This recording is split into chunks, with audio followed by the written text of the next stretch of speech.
Baik, selamat pagi semuanya. Pagi, Ibu. Baik, sebelum itu saya aturkan pengajian Jumat dulu nggih. Om Swastiastu dan Assalamualaikum warahmatullahi wabarakatuh. Shalom, namo buddhaya, salam kebajikan untuk kita dan salam ceria. Nah, untuk kali ini kalian lagi keadaan baik-baik aja kan? Ada yang sakit? Tidak, Ibu. Baik, tidak ada. Lalu siapa ya di sini ketua kelasnya? Saya, Ibu. Siapa namanya? Cynthia, Ibu. Baik, Cynthia. Bisa pimpin doa terlebih dahulu? Bisa. Baik. Baik untuk teman-teman semua. Sebelum pembelajaran dimulai pada hari ini, alangkah baiknya kita berdoa menurut agama dan kepercayaan masing-masing. Berdoa dimulai. Berdoa selesai. Baik, terima kasih Cynthia. Iya. Baik. Sebelum kita memulai, mungkin pasti ada yang bertanya-tanya, siapa sih yang ada di depan ini? Baik, perkenalkan nama saya Vicky Rinata, bisa dipanggil Kak Vicky. Saya merupakan mahasiswa Universitas Pendidikan Ganesha atau UNIKSA semester 6, yang dimana saya akan melakukan bimbingan klasikal, kelompok, dan ada konseling kelompok, lalu ada konseling individu, di mana kelas ini saya percayakan bahwa adik-adik pasti bisa mengikutinya dengan baik. Lalu mungkin ada 2 bangku kosong di sana. Siapa ya yang nggak hadir? Mei sama Ita, Ibu. Baik, Mei sama Ita. Oke. Baik, tujuan dari layanan ini kita merujuk ke layanan klasikal terlebih dahulu ya. Tujuan umum dari bimbingan klasikal ini yaitu peserta didik mampu memahami definisi dari kesiapan belajar, di mana topik kita kali ini adalah kesiapan belajar. Pastinya ada ada beberapa masalah mungkin ya di kelas ini yang dimana tentang kesiapan belajar. Nah, tujuan umumnya itu kalian itu mampu memahami definisi dari kesiapan belajar beserta indikator-indikatornya yang Ibu ambil, yaitu ada kognitif, behavior, dan emosional, sehingga kalian itu dapat meningkatkan kesiapan belajar kalian. Nah, layanan ini sangat berguna untuk kedepannya kalian meningkatkan kesiapan belajar kalian. Baik, mungkin karena masih pagi, kayaknya lemas banget ya. Oke, kita kedap-kedipkan mata dengan cara ice breaking sebentar. Baik, mungkin ada yang tahu tepuk tunggal dan tunggil? Tahu, Ibu. Baik, kalau tunggal itu tepuk apa enggak? Ditepuk. Tunggil baru tidak tepuk. Oke, kita coba ya. Tepuk tunggal, tunggal, tunggil. Oke, lagi sekali. Tepuk tunggal, tepuk tunggal, tunggal, tunggil. Oke. Wah, walaupun lesu-lesu begini mungkin masih ngantuk ya pagi-pagi. Tapi tetap konsentrasinya terjaga. Kita beri aplaus dulu untuk kelas ini. Baik. Selanjutnya, kita tuh lagi ngebahas yang apa sih dari kesiapan belajar itu? Ada yang tahu nggak kalau kesiapan belajar itu apa? Menurut saya, Ibu, Ya. kesiapan belajar yaitu di mana kita mempersiapkan diri kita secara baik sebelum kita mulai belajar. Oh, bagus sekali ya. Bisa beri tepuk tangan untuk Cynthia. Oke. Baik, Ibu akan jelaskan lebih lanjut di mana kesiapan belajar yang tadi yang sudah dikatakan Cynthia, bahwa kesiapan belajar merupakan suatu kondisi yang sangat penting bagi siswa untuk dapat berpartisipasi secara efektif dalam proses pembelajaran, yang mana proses pembelajaran itu pasti ada di kelas. Baik, nah menurut Jean Piaget di dalam Anwar 2023 menyatakan kesiapan belajar adalah kegiatan belajar yang berhubungan dengan kognitif siswa. Nah, dari hal tersebut dapat dipetik satu indikator, yaitu kognitif. Dan ada yang kedua, ahli yang menyatakan bahwa kesiapan belajar menurut Jamah dan Sameto bahwa kesiapan belajar adalah keterlibatan keterlibatan behavior siswa dalam suatu pembelajaran. Nah, di dalam pengertian tersebut terdapat satu indikator yaitu behavior. Lalu ada Windyarti 2018 yang menyatakan bahwa kesiapan belajar adalah emosional yang harus dikelola siswa dalam melakukan pembelajaran.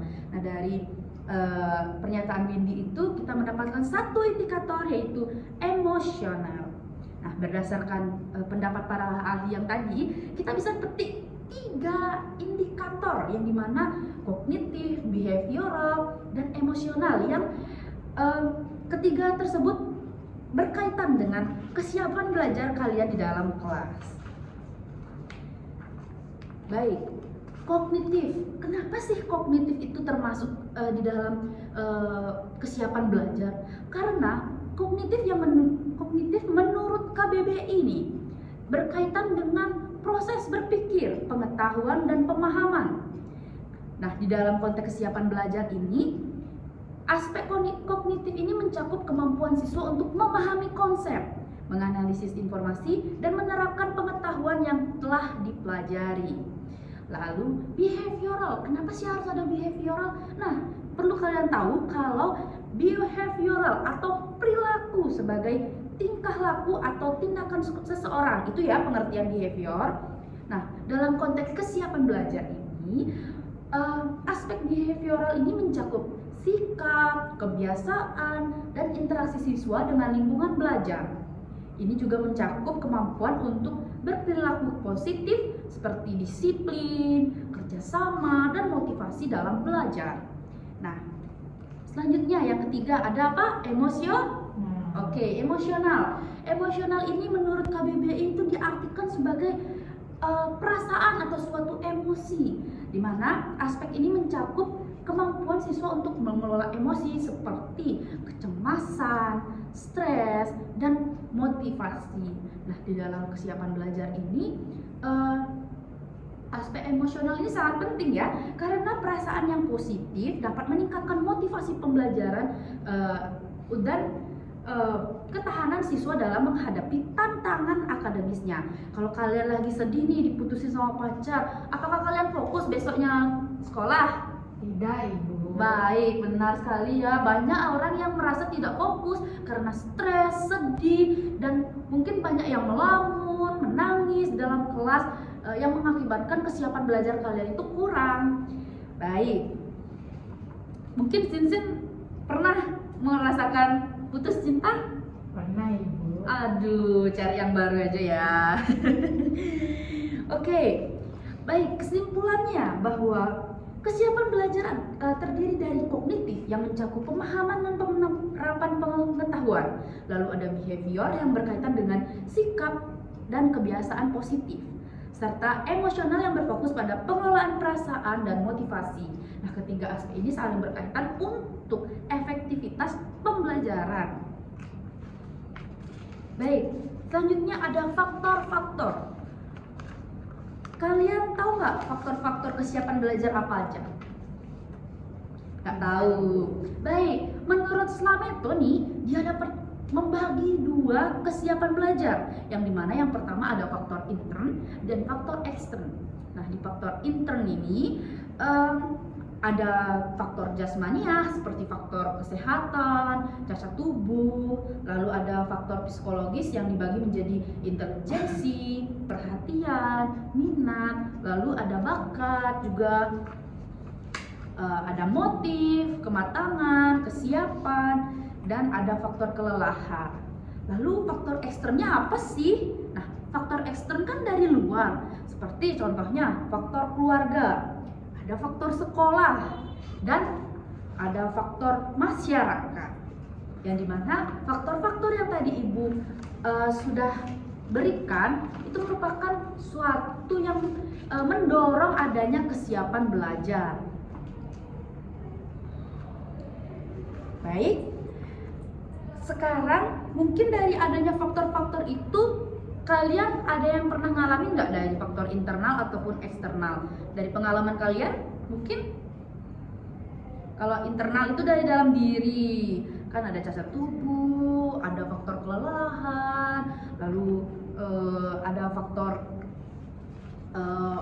iya? Ada yang bisa ngasih tahu? Aduh, kurang fokus ya. Oke, di intern itu ada inteligensi, perhatian, minat, bakat, pokoknya yang di dalam diri kita. Mungkin faktor kesehatan, dimana kalian itu lagi nggak fit, kan nanti kesiapan belajarnya jadi kurang dong. Ada yang sama pernah yang kayak itu? Pernah. Baik, pernah. Sinsin apa? Sakit apa? Sakit kepala. Oh, sakit kepala, jadi nggak fokus ya. Iya. Terus kalau ada yang faktor intern dari faktor keluarga, sekolah, dan masyarakat, kalian ada yang pernah nggak kena faktor itu dalam kesiapan belajar jadinya kurang gitu? Pernah Ibu. Pernah. Lalu apa tuh? Di sekolah Ibu, teman-temannya. Oh, di sekolah. Gimana itu teman-temannya? Ngejek? Iya Ibu, terus suka ribut-ribut gitu, jadi kesiapan belajarnya kurang. Oh baik, siapa nih yang suka ngejek-ngejek Sinsin? Gak boleh ya, ngejek itu nanti kena pembulian. Nanti ibu bakal konseling individu, siapa yang individu atau kelompok orang-orang yang ngebully Sinsin. Kasihan Sinsin cantik-cantik dibully. Ya gak boleh kayak gitu ya sama teman. Oke. Dari pertanyaan-pertanyaan dari materi yang ibu sampaikan, mungkin ada yang bertanya tentang kesiapan belajar ini. Satu aja. Saya Ibu, Ya. bagaimana cara kita untuk menyiapkan supaya belajarnya bagus? Misalnya kita udah menyiapkan nih, kita harus ini, tapi ternyata itu tidak berhasil gitu. Baik, mungkin kalian bisa melakukan seperti kegiatan ini, mungkin nanti di bimbingan kelompok ya, seperti teknik self management, di mana kalian memanajemenkan diri. Nah, kalian bisa membuat suatu kegiatan satu hari, setiap hari itu mungkin hari Senin kegiatannya ini, hari Selasa ini, sampai minggu depan. Lalu minggu depannya lagi kalian contoh itu terus, siapa tahu kalian bisa meningkatkan kesiapan belajar kalian, yang dimana hari Senin itu kalian cuma belajar 5 menit, coba tingkatkan lagi 10 atau 15 menit, bisa menambah materi kan, bisa nonton dengan mendengarkan materi, dan besoknya ada pelajaran itu kalian kan merasa siap. Lalu oh iya, faktor untuk kesiapan belajar ini juga mencakup kalian yang kurang untuk membawa peralatan-peralatan sekolah. Nah, siapa yang di sini pernah nggak bawa pulpen? Pernah Ibu. Pernah. Lalu minjemnya sama siapa? Sama teman. Baik. Lain kali jangan seperti itu ya.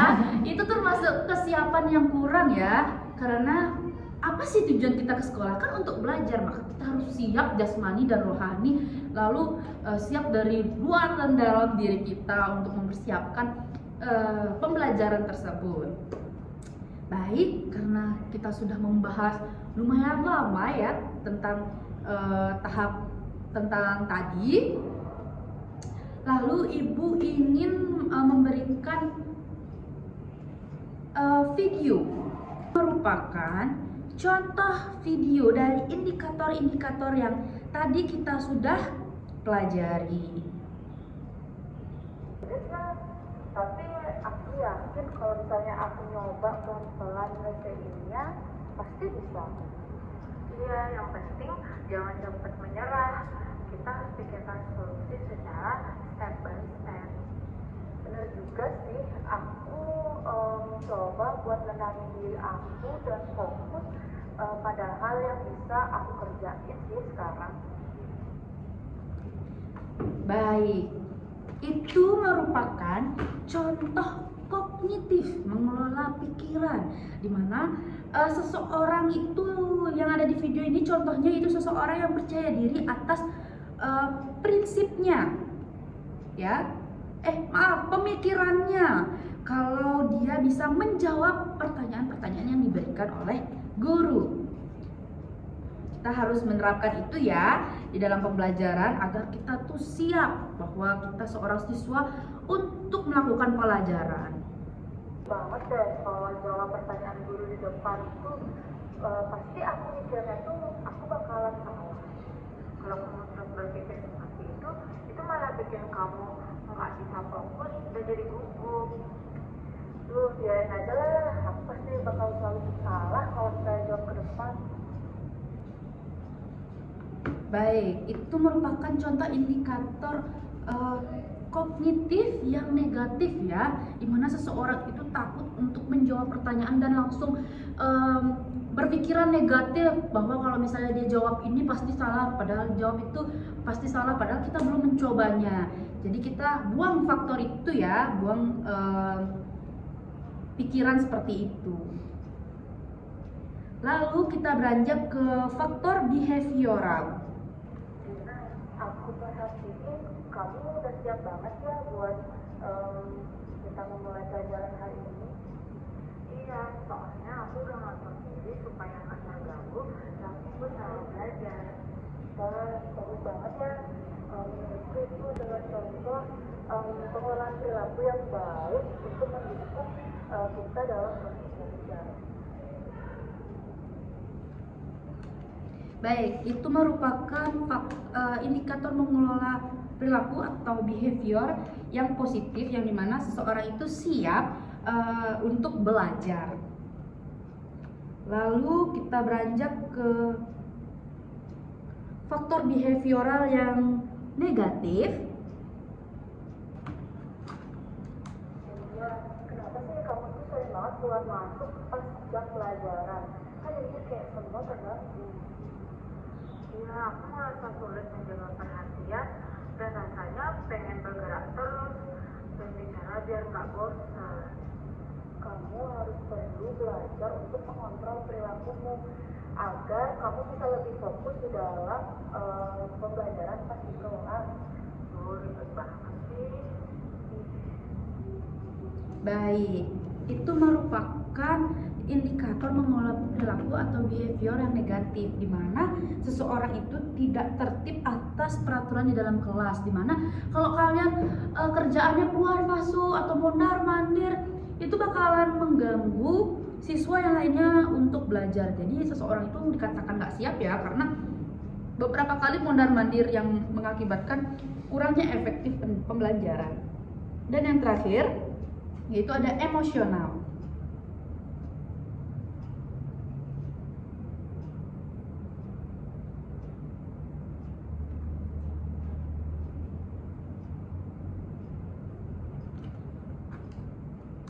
Kenapa kamu tampak murung dan nggak semangat hari ini?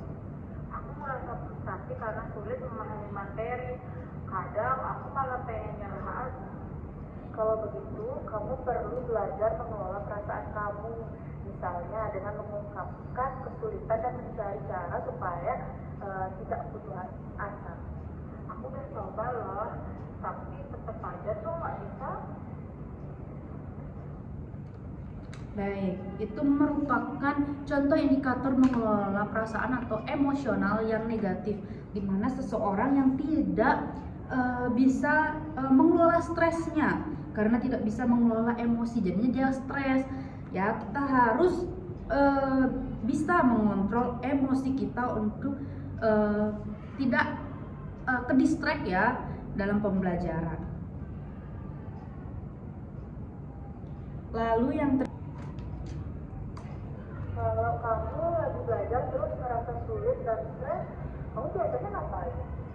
Aku biasanya coba cari makan, terus hembuskan aku kasih 3 kali, sama bilang istirahat ke gurunya, gitu bilang kalau lagi butuh bantuan atau butuh ruang. Menurutku sikap yang baik sih yang aku coba. Biar aku bisa juga mengelola perasaan untuk membantu aku biar tetap semangat, enggak sih? baik, itu merupakan contoh terakhir ya dari indikator mengelola perasaan atau emosi, yang dimana seseorang itu bisa mengatur suasana hatinya dengan mengelola emosinya itu di mana dia berada. Jika dia masih di kelas, dia harus fokus dan harus mengelola emosinya. Nah, mungkin dari materi dan perjalanan panjang kita ya dari materi tadi, ada yang ingin ditanyakan tentang kesiapan belajar ini? Tidak. Oke, cukup ya. Baik, kita akan evaluasi. Ya, kita akan evaluasi apa aja sih yang tadi kita omongin gitu. Mungkin bisa dirangkum sedikit tentang kesiapan belajar itu apa, faktornya tadi apa. Mungkin ya sedikit aja yang kalian tangkep aja tentang yang tadi udah Ibu kasih tahu gitu ya. Terus ada contoh-contohnya apa aja, indikator gitu, contoh atau indikator ya sama aja, ada yang negatif, ada yang positif. Mungkin dari adik-adik ada yang bisa sedikit aja nggak apa-apa. Ibu beri aplaus banget kalau bisa ada yang menyimpulkan ya. Saya coba untuk menjawab itu. Baik, Dek Cynthia lagi. Sepertinya yang juara umum ini Dek Cynthia ya, bener ya? Baik, ayo lanjutkan Dek Cynthia. Baik, yang pertama setelah kita melakukan pembelajaran hari ini yang disampaikan oleh Kak Kiki, di sini yang bisa saya simpulkan dari materi kesiapan belajar yang pertama, di mana kesiapan belajar itu adalah kondisi yang sangat penting bagi kita siswa untuk dapat berpartisipasi secara efektif dalam proses pembelajaran. Nah, tadi juga sempat disinggung juga kesiapan belajar juga itu mencerminkan kemampuan siswa untuk menghadapi tantangan dan mengatasi hambatan yang mungkin muncul selama proses belajar. Baik. Nah, adapun indikatornya yaitu yang saya tangkap ada 3, yaitu yang pertama ada kognitif, ada behavioral, dan ada emosional. Baik, ada lagi? Nah, di catatan saya itu ada faktor, Ya, apa aja? yaitu faktor yang pertama itu ada faktor intern, yaitu di mana faktor ini meliputi dari dalam diri kita sendiri. Iya. Nah, contohnya seperti faktor jasmani, kesehatan kita, terus misalnya gangguan kesehatan, lalu ada faktor psikologis, mana intelijensi kita atau kecerdasan kita, lalu ada perhatian, minat, dan bakat kita. Baik. Lalu ada faktor eksternalnya, yaitu dari faktor keluarga, gimana cara orang tua mendidik kita, lalu faktor sekolah, gimana cara metode mengajar, dari lingkungan teman-teman di sekolah kayak gimana, lalu ada faktor dari masyarakat, gimana siswa ini terlibat dalam kegiatan sosial. Baik, bagus sekali ya, banyak banget catatannya di Sinsin, benar-benar Ibu kagum ya di kelas ini, lumayan banyak yang bisa menjawab. Beri tepuk tangan lagi sekali untuk kalian semua dari Cynthia. Oke. Baik, karena kita sudah di penghujung, Ibu akan memberikan suatu tes, kalian bisa menjawabnya ya. Tes ini tidak perlu nyontek karena ini gampang banget ya. Ibu harap kalian bisa menyelesaikannya dengan waktu 5 menit. Yang dimana tes tersebut kalian bisa baca petunjuk-petunjuk yang ada di sana ya. Ibu akan bagikan sekarang. Baik, bisa dikerjakan dalam waktu 5 menit.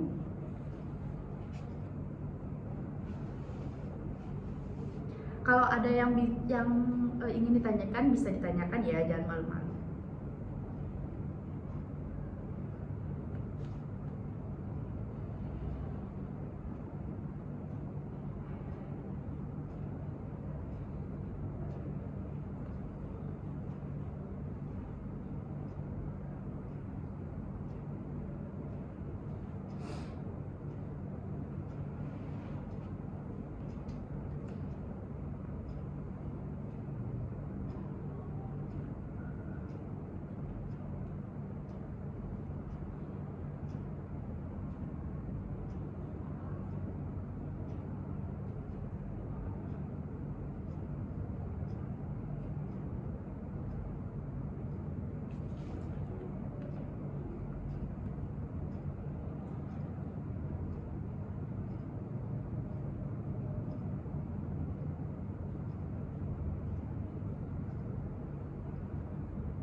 Baik, sudah ya. Ibu ambil kembali. Baik, kita sudah selesai untuk bimbingan klasikalnya. Ibu mengucapkan terima kasih banyak untuk adik-adik yang sudah berpartisipasi, dan untuk selanjutnya Ibu akan melakukan bimbingan kelompok. Di mana bimbingan kelompok ini kalian akan dibagi beberapa siswa, mungkin 9 siswa ya, atau 6 atau 7 mungkin di kelas ini yang melakukan bimbingan kelompok bersama Ibu, di mana masih sama topik kita yaitu kesiapan belajar. Karena ini Ibu langsung sekilas saja ini melihat hasilnya, Ibu akan panggil beberapa orang, mungkin absen 3, absen 2, absen 6, 23, lalu 30 dan 21. Oke, untuk absennya tadi Ibu sampaikan bisa diam di tempat, dan yang untuk yang lain bisa minggir ke samping ya, mungkin ya. Oke, mungkin bisa istirahat sebentar 10 menit ya untuk pergantian bimbingan kelompok ini.